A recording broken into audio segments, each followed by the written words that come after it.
যুধিষ্ঠির রূপী কঙ্কভট তারা চলেছে নিজ রাজসভার দিকে।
দুঃখের সংবাদ নেই তো?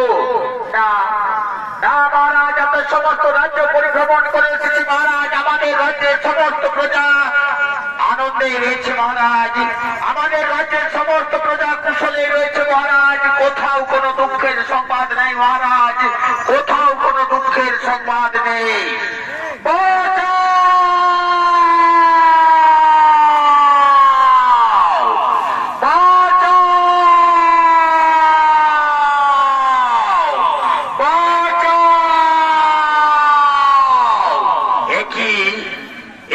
মন্ত্রী সেনাপতি সৈন্যগণ, তোমরা এখনই বললে আমার রাজ্যের সমস্ত প্রজা কুশলে রয়েছে, তুমি কোথা থেকে বেঁচে এলে? এই নারী কণ্ঠস্বর বাঁচাও বাঁচাও রবে চিৎকার করে করে ডাকছে। কে সেই নারী? কিনা বিপদে পড়েছে সেই নারী? আমি যাবো তার কাছে। আমার কাছে কোনোদিন কোনো প্রজা অসুখী হয়নি। কিনা বিপদে পড়েছে সেই নারী? বাঁচাও।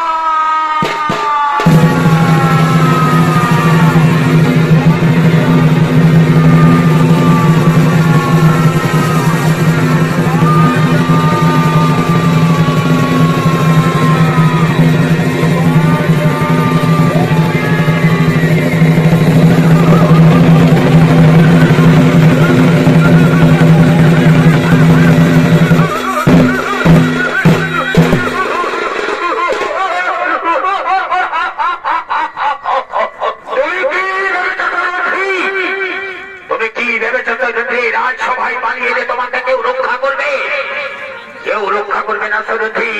এই বিরাট রাজা রাজসভায় কীটকের দিকে আঙুল তোলার মতো কোনো যোদ্ধা নেই সরথি। এই বিরাট রাজা রাজসভায় কীটকের দিকে আঙুল তোলার মতো কোনো যোদ্ধা নেই। কেউ তোমাকে রক্ষা করবে না সরথি, কেউ তোমাকে রক্ষা করবে না। মহারাজ মহারাজ, আপনি তো নিজ চোখে দেখলেন মহারাজ, কীটক কিভাবে আমাকে অপমানিত কলঙ্কিত করার চেষ্টা করেছে মহারাজ। এই অপমানের জন্য কীটককে আপনি দণ্ড দিন মহারাজ। এই অপমানের জন্য কীটককে আপনি দণ্ড দিন।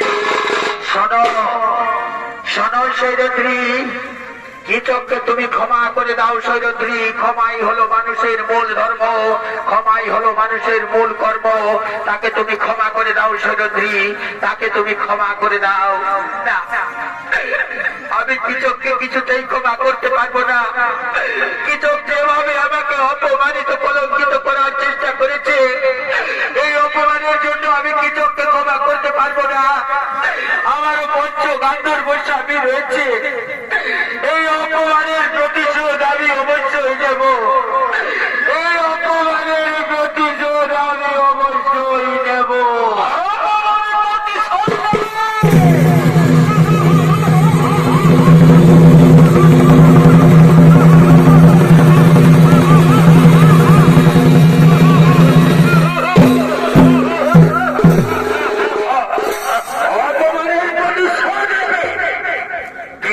অপমানের প্রতিশোধ নিতে কোথায় কোথায় রয়েছে তোমার পঞ্চবাদ ধর্মস্বামী? আমি তো প্রথমেই বলেছি সরথি, এই বিরাট রাজার সবাই কীটকের দিকে আঙুল তোলার মতো কোনো যোদ্ধা নেই সরথি। এই বিরাট রাজার সবাই কীটকের দিকে আঙুল তোলার মতো কোনো যোদ্ধা নেই। শোনো শোনো সৈরন্ধ্রী, আজ আমি এই সভা মাঠ থেকে খালি হাতেই ফিরে গেলাম সৈরন্ধ্রী। আমার মনে যখন ধরেছে তখন এক না একদিন আমি তোমাকে নিশ্চয়ই আপন করে পাবো সৈরন্ধ্রী। এক না একদিন আমি তোমাকে নিশ্চয়ই আপন করে পাবো। কথাটা যেন মনে থাকে সৈরন্ধ্রী, কথাটা যেন মনে থাকে। আজ আমি এই সভা মাঠ থেকে খালি হাতেই ফিরে গেলাম সৈরন্ধ্রী, কথাটা যেন মনে থাকে। মহারাজ, এখনো কি আপনি চুপ করে থাকবেন মহারাজ? এত অপমানের পরেও কি আপনি চুপ করে থাকবেন? প্রজা হলো রাজার কাছে পুত্র সত্য। প্রজার সুখে দুঃখে বিপদে আপদে রাজার সাহায্যের হাত বাড়িয়ে দেয়। আমিও আপনার রাজ্যের একজন প্রজার মতো। আমার এই অপমানের জন্য আপনি কি কীটককে দণ্ড দেবেন না মহারাজ? ও বুঝতে পেরেছি মহারাজ, আপনি যখন আমার দিক থেকে মুখ ফিরিয়ে দিয়েছেন তখন আমি বুঝতে পেরেছি আপনিও ধৃতরাষ্ট্রের মতো স্নেহবশে অন্ধ হয়ে রয়েছেন মহারাজ। আপনিও ধৃতরাষ্ট্রের মতো স্নেহবশে অন্ধ হয়ে রয়েছেন। তাই তো কীটককে দণ্ড দেওয়ার মতো ক্ষমতা আপনার নেই মহারাজ। তাই তো কীটককে দণ্ড দেওয়ার মতো ক্ষমতা আপনার নেই। আমারও পঞ্চগান্ধর্ব স্বামী রয়েছে মহারাজ। আমি ওই সভা মাঝে প্রতিজ্ঞা করে যাচ্ছি মহারাজ, সাক্ষী থাকো চন্দ্র সূর্য, সাক্ষী থাকো ৩৩ কোটি দেবতা, এই সভা মাঝে আমি প্রতিজ্ঞা করে গেলাম, আগামীকালের সূর্য উদয় হয় কৃষক দেখবে, নতুবা আমি দেখবো মহারাজ। আগামীকালের সূর্য উদয় হয় কৃষক দেখবে, নতুবা আমি দেখবো মহারাজ। আগামীকালের সূর্য উদয় হয় কৃষক দেখবে, নতুবা আমি দেখবো মহারাজ।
সকলেই ফিরে গেলেন নিজ নিজ আলোয়।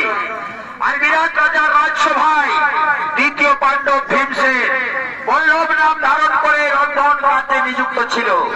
সেই ভীমসেন